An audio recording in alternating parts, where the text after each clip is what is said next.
mission of MKP USA is to create a world where men act on their individual and shared responsibility for the future of humanity by initiating and supporting men on a path of emotional maturity, spiritual awareness, and deepening community.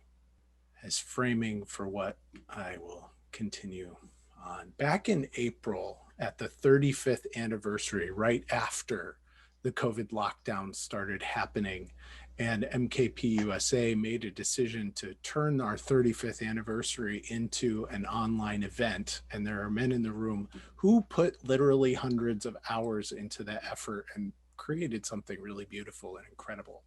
I had the opportunity to speak at that 35th anniversary to do one of the keynotes. And I talked about the evolution of the Mankind Project, the evolution of our work in MKP, and the hero's journey that we are on as an organization. And tonight, I want to take a couple of minutes to go back to that narrative and revisit that hero's path from the perspective of now having come into November, now almost reaching the end of 2020. So, and it's clear to me, and I'm guessing it's clear to many of you, that who we are as a community, who we are as an organization has changed, is growing, is evolving in incredibly powerful ways right now. And I'll start again with an idea that I expressed that I think is even more relevant today about evolution. Evolution is largely driven by stress in the environment. Environmental stresses cause shifts. Evolution's tool is mistakes. Generation upon generation of iterative self-correction, right? Evolution through mutation. Things keep changing. And when I think about the Mankind Project, 35 years of history, and looking at how much this organization has changed just in the last 7 months, in terms of curriculum, in terms of the way we're welcoming men in, all of the mutation that we are doing, choosing to do, and the mistakes that we're making as we go along, I am heartened by that perspective, that's it. That's the tool that we're using. David McLean was in the call here, and he says, he constantly says, fail fast. Get it out there. Let's fail fast. Let's keep going. So on the macro level, like, this is how we've evolved as human beings, our capacities of thought, our ability to literally shape ourselves, shape the world around us for positive, for negative. On the micro level, we in MKP understand this kind of evolutionary path that we take with our individual psyches, with our emotional development, with our healing work that we do, and that iterative process, that developmental process from integral theory kind of language. And somewhere in between those two things, macro and micro, we have this community and this society and this organization, this Mankind Project that I love. So when I think about mistakes being the tool of growth, and what is the measure of the mistake? So is it thriving? Does the mistake and does the iteration help us to thrive, help us to support more, help us to lift others up? Or is it failing? Is it hurting other people? Is it supporting our membership, or is it hurting our membership?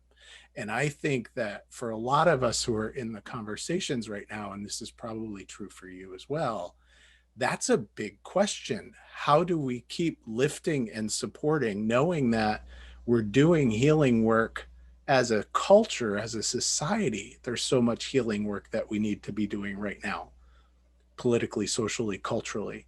All of that reflection of what's out there, what's happening out there, is also in here in MKP. And when we talked about framing tonight's town hall meeting, we talked about tenderness. Paul brought it up when he introduced what we were going to be talking about, the tenderness that is with us as men in the organization, the tenderness that I often try to push away, that I often try to not feel in my day-to-day. And for me, it's so valuable right now, where we are in November, to recognize how tender and soft all of us are, who are on multiple sides of the multiple issues that we're facing as a society. And that thinking about mistakes as our path of evolution, how do we keep iterating? How do we keep changing together? So for many of us, the Mankind Project is such a sacred place, right? A place of safety. And in times like these, I know, and I'm hearing from men, and I'm experiencing this for myself, it can also be a source of pain. Like the organization that I love so much that helps me heal is also painful. And we together, we're evolving as an organism through that, and we're being called to continue facing that pain together and creating the balms and finding the balms to heal ourselves and heal each other and support our tenderness. It's hard. It's hard. And a lot of us are feeling that. I'm guessing that you're feeling that too, within the organization and outside of the organization. A question that I asked when I talked in April was something that we've all heard on the New Warrior Training Adventure repeatedly. Are you that man? Are you a new warrior who has faced the past and healed so that you can face the world with love and be on mission to be that man of service? And I think every day that's an important question for me to keep asking. Am I that man?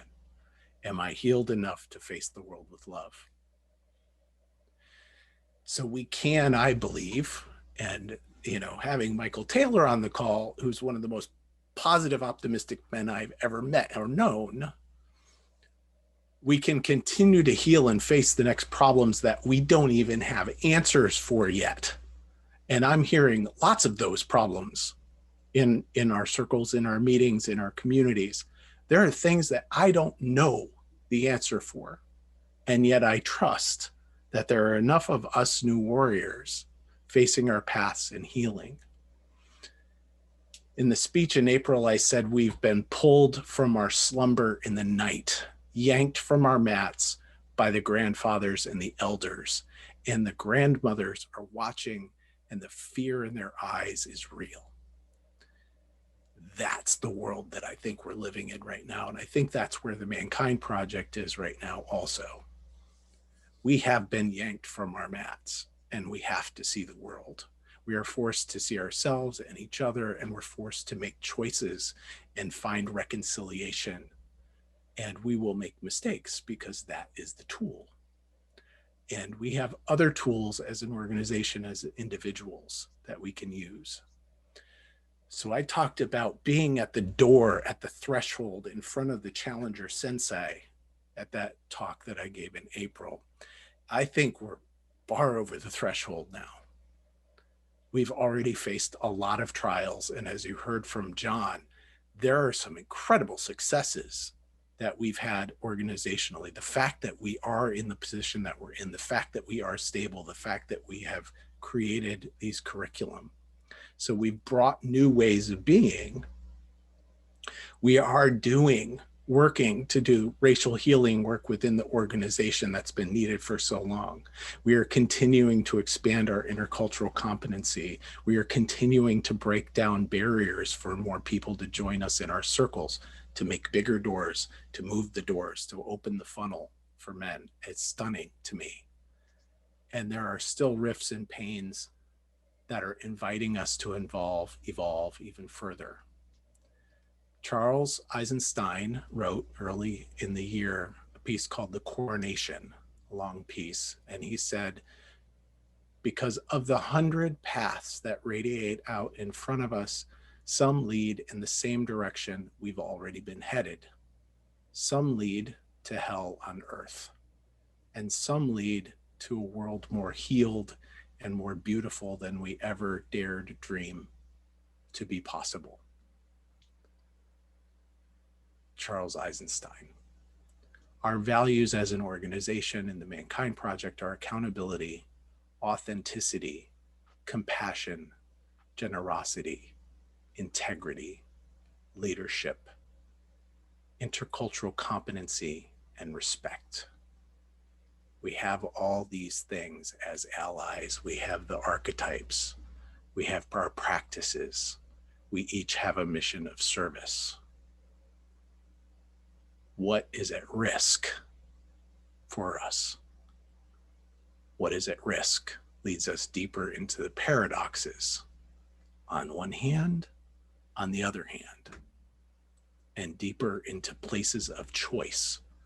And I'm willing to continue asking what's at risk, and I am inviting you to continue asking what's at risk and coming with us together, we, further into this paradox, knowing that we're going to make mistakes, knowing that we're going to continue to evolve. So years ago, and this is going to make this literal, although it's metaphorical, when I stood across from the carpet from you, not knowing you, never having met you, less than 24 hours after the first time I'd ever seen you, I reached out with my voice, with my body, with my heart to support you in doing your work on the carpet. And I trusted that you would do that for me as well. So with all of my projections, with all of my judgments, with all the stories that I make up about who you are, and with all the stories and projections and judgments that you make up about me and who I am and who my people are, I still hope and trust that you will be there for me.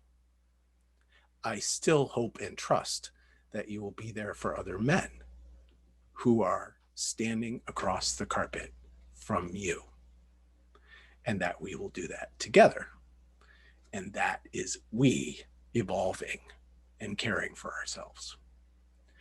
So that is my revised since April of this year. And I am so grateful that we are on this path together. And thank you.